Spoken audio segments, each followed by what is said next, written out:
Y el tanteador viene ahí con más pesimismo que optimismo, me parece, porque les vengo preguntando a los entrevistados cómo ven la salida. Me interesa escuchar, me gusta escuchar las opiniones, las teorías sobre qué va a cambiar efectivamente, cosas que no van a volver a ser iguales, debates que van a quedar instalados y muchas otras que, bueno, aparentemente sí van a volver a la normalidad cuando esto sea posible. ¿Cómo será el mundo después de la pandemia? Esa es la pregunta. Y yo humildemente he dicho que no soy muy optimista al respecto.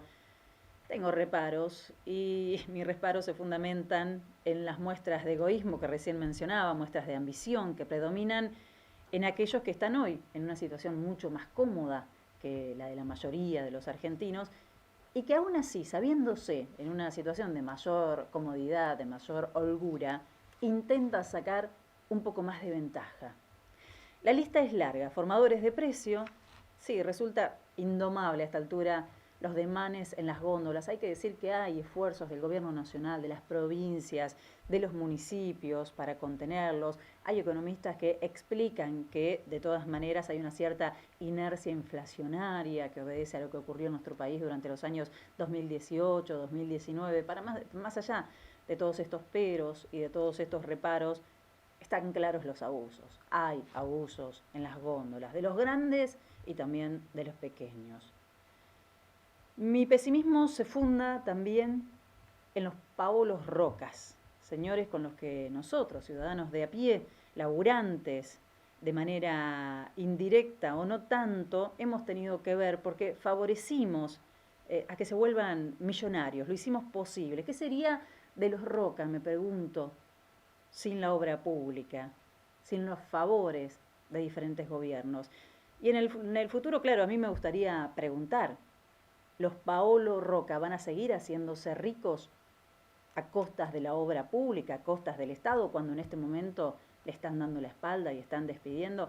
Me cuesta otra vez el optimismo. Se resiste mi optimismo cuando veo que pequeños industriales o comerciantes la pelean para no bajar las persianas, para no despedir empleados, pero grandes cadenas de comida rápida, cadenas de heladerías, casinos, empresas petroleras, se apresuran a que el ajuste no sea en sus ganancias, en todo caso, que lo garpen los empleados.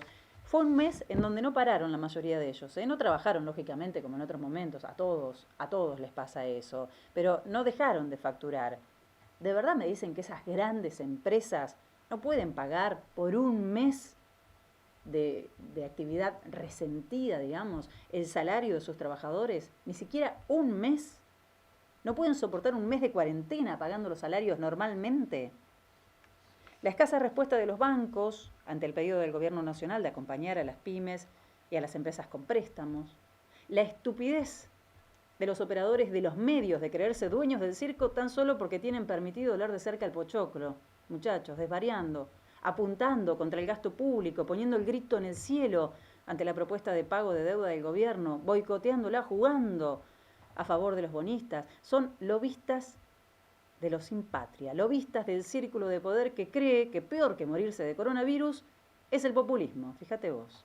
Que peor que vivir encerrado con miedo a mezclarse con esa amenaza que les resulta el otro, es invertir las prioridades para que todos puedan salvarse.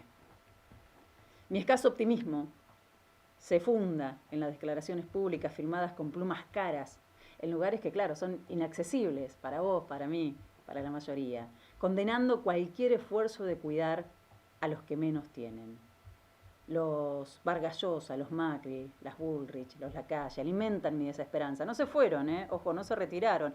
Están agazapados, sacando la cabeza de vez en cuando, beneficiándose de esa capa de impunidad que les conceden guardaespaldas de la información. Nadie les va a preguntar nada incómodo. Nadie va a levantar el dedo en los ámbitos en que se mueven y tienen la garantía de que sus palabras circularán con ese mismo blindaje, blindados en lo que hicieron, en lo que hacen y en lo que tienen planeado hacer. Que la pandemia no sea un pretexto para el autoritarismo. Esos fueron los titulares en tándem de La Nación y Clarín, haciéndose eco de esa declaración en la semana. Una declaración, bueno, por lo menos descarada. Me voy a quedar corta con los adjetivos, pero parece que no hay nada para objetarles a los firmantes. Muchos gobiernos toman medidas que restringen indefinidamente libertades y derechos básicos, aseguran en una parte de ese documento en donde enfundan el cuco del populismo y de la intervención estatal. ¿Dónde estaba Vargas Llosa y su séquito de repetidores seriales cuando endeudaban a la Argentina para alimentar la fuga? ¿Dónde estaban cuando nos empobrecíamos? Cuando la infancia rompió el techo del 50% de pobres. ¿Dónde estaban cuando nos robaban el Ministerio de Salud y de Trabajo? Y las computadoras que tan bien le vendrían a los chicos ahora. ¿Dónde estaban cuando nos quedábamos sin vacunas? ¿Dónde? Cuando la justicia se usaba para perseguir. ¿Dónde estaban cuando el Congreso fue reemplazado por decretos sin que existiera ninguna, pero ninguna necesidad y urgencia? Claro que sabemos dónde estaban. Estaban dándose la mano y haciendo negocios, de eso se trata, sacándole la punta al lápiz para achicar un poco más el gasto que significa la comida y los derechos de los pobres, de los laburantes. Claro que sabemos dónde estaban. Estaban vacacionando, distendidos, comprando chocoarroz a nombre nuestro, haciendo negocios de los dos lados del mostrador, escondiendo guita en paraísos fiscales. Allí estaban, perdonándose las deudas con el Estado, riéndose de los bobos y las bobas que obedecían a la consigna de poner el hombro hasta que sangre, dándole más poder a las fuerzas para reprimir a la masa empobrecida. Y entre tantas dudas, quiero decirles que también tengo algunas certezas. El neoliberalismo al poder en estas circunstancias mata, está ratificado. Si el panorama es preocupante en Argentina, resulta estremecedor en otros países, con los Bolsonaro, con los Trump al frente, diciendo y haciendo disparates, mandando a la gente a morir. No tienen un mejor plan, tienen un único plan y es este. Sus planes no incluyen al pueblo, no incluyen a la mayoría. El plan que tienen es sálvese quien pueda. Y ellos, siempre ellos, son los que pueden salvarse. 2. El núcleo duro de impulsores del neoliberalismo goza de muy buena salud.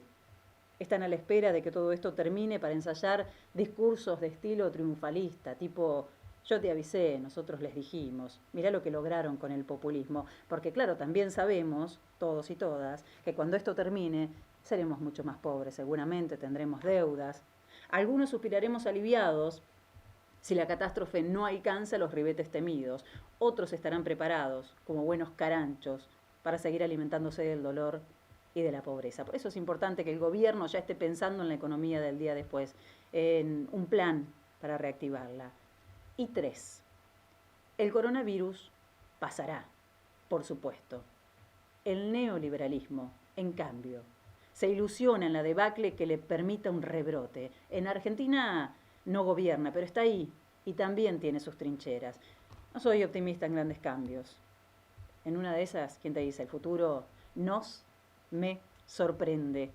Pero sí me ilusiono con una sola cosa. Ojalá en estos años hayamos desarrollado los suficientes anticuerpos como para resistirlos todas las veces que sea necesario.